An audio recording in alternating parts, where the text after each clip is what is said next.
Hello, in business tonight.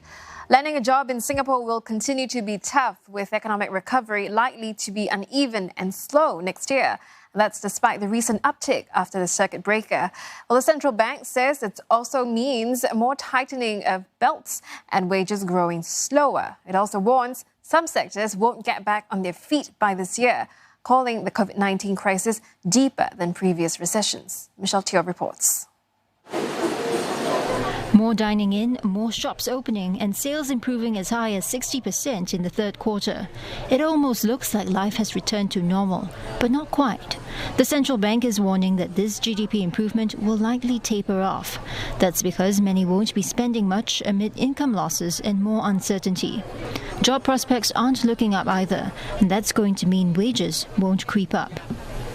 Even with the shift of these workers to hiring sectors like finance and insurance and information and communications, that may not be sufficient to offset the decline in employment from the worst hit sectors. Firstly, because finance and insurance, info and comm, they are not as labor intensive in the first place. And also secondly, firms that are hiring in these sectors may be a bit more cautious, given that government incentives like the job support scheme are also expiring. Recovery is also going to be uneven and take longer than previous crises because COVID-19 has hit domestic segments like construction and F&B harder. Some sectors like travel and services that require close contact also won't recover to pre-COVID levels even by the end of next year. One economist says it could take as long as 2 years.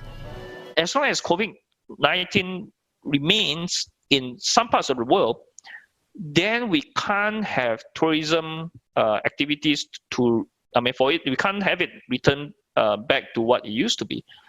So because of that, it definitely will take, those sectors much significantly longer period of time to recover back to pre-crisis level.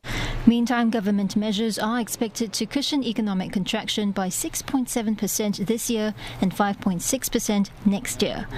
And there are still some bright spots like electronics, since semiconductors and digitalization are likely to keep doing well post-pandemic.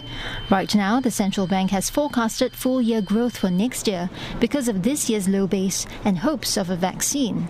GDP growth is expected to contract between 5 and 7% this year, its worst performance since independence.